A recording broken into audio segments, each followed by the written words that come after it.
NBA player, former NBA player, Lou Will says the average NBA player goes broke because $5 million isn't a lot of money.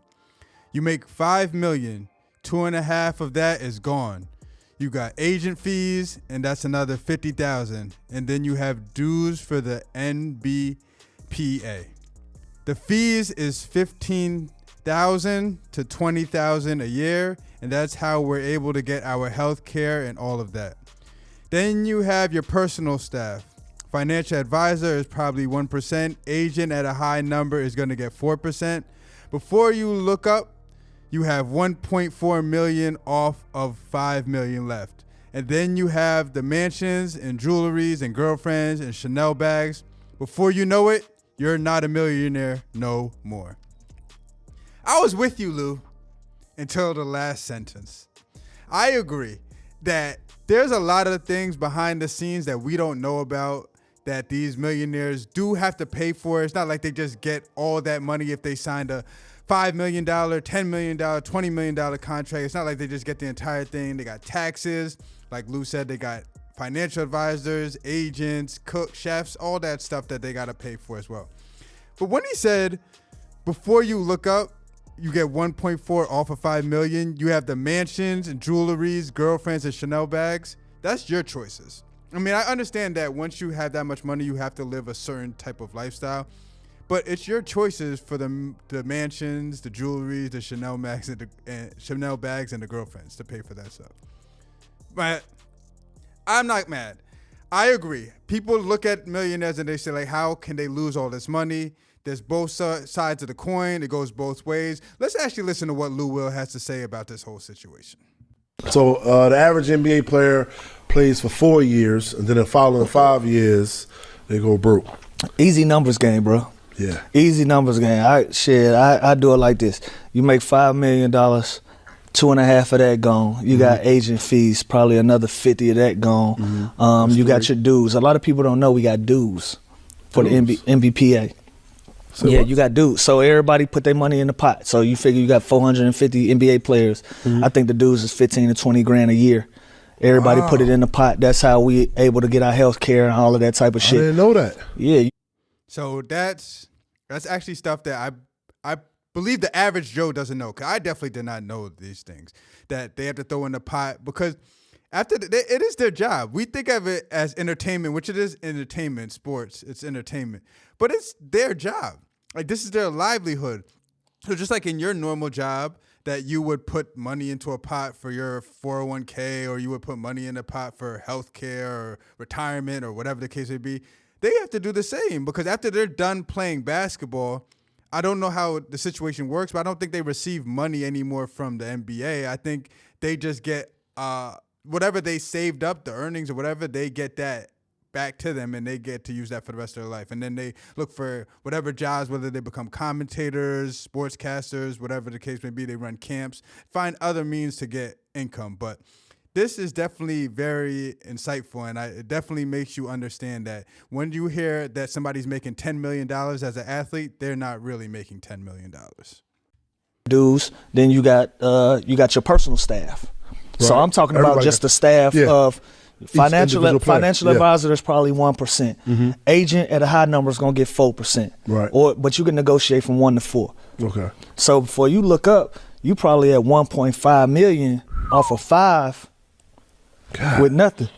Damn. And these Benzes that we keep talking about in these mansions and shit, these girlfriends and these Chanel bags, before you know it, you not a millionaire no more. Right. You a high thousandaire. On paper, you can tell a motherfucker, fuck you, I'm a millionaire. Right. In real life, a lot of that pie gone. Like I said, I was with him until he went on the rant towards the end with the Chanel bags and things like that. But you can't be mad at people. I mean, everybody can say that if I had this money, if I had that much money, I wouldn't be spending it on nonsense. I wouldn't be doing this. But you can never say that if you weren't in that position. So I have started to understand this as I gotten older. I can't say what I would do compared to somebody else would do if I've never been in that situation. So how am I able to judge somebody else for doing something that I have no idea about because I've never been in that situation. I can look from afar and be like, I hope I wouldn't be like that. I don't think I would be like that, but I can't guarantee that I wouldn't be like that. If I had $10 million, I might be doing the same thing as well. I might be mad girls. I might be buying Chanel bags for them. I might be go splurging, going to strip clubs, doing all this nonsense, all the things that you hear that athletes do with their money. I might be doing that as well. It's hard to say that you would just be, oh, I'm going to live below my means. I'm going to save the money. I'm going to make sure I'm good. Like, it's a lifestyle change. You're in the upper echelons of money, especially when you're talking about the stars of the stars. But even people like Lou Williams, who wasn't an NBA superstar, but he was a good player.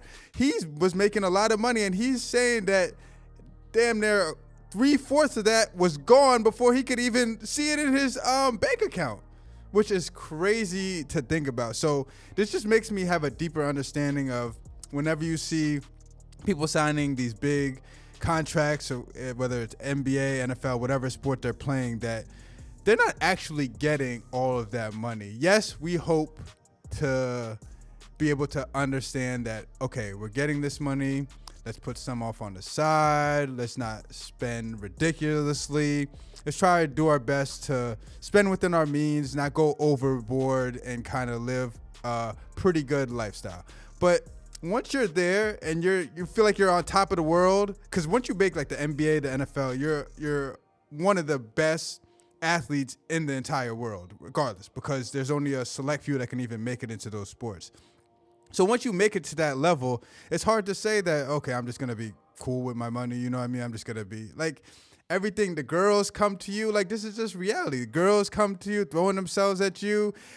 Family, buying stuff for your family, for friends wanting things, you wanting things. You're not going to just live in no old regular neighborhood. So you're spending money on that. You're not going to just drive some regular car. Like, so all these things do add up, and I definitely understand the mentality of some NBA players and some athletes who do make millions upon millions while they're playing. They retire, and then they end up broke or struggling, or as bad as Delonte West, living on the streets. Like, it's because they might not have had the right people around them to kind of, I don't want to say control their spending, but just look over their spending and making sure that they'll be good by the time they retire. But what are your thoughts on this whole matter? What side of the fence do you fall on?